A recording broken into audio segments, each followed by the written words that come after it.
confirmed his visit for lectures in Lahore, Karachi and Islamabad।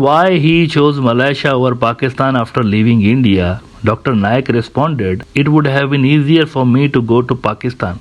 I have visited Pakistan before and have a significant number of supporters there." He elaborated, citing an Islamic principle, "Sharia teaches us to accept lesser harm to avoid a greater one.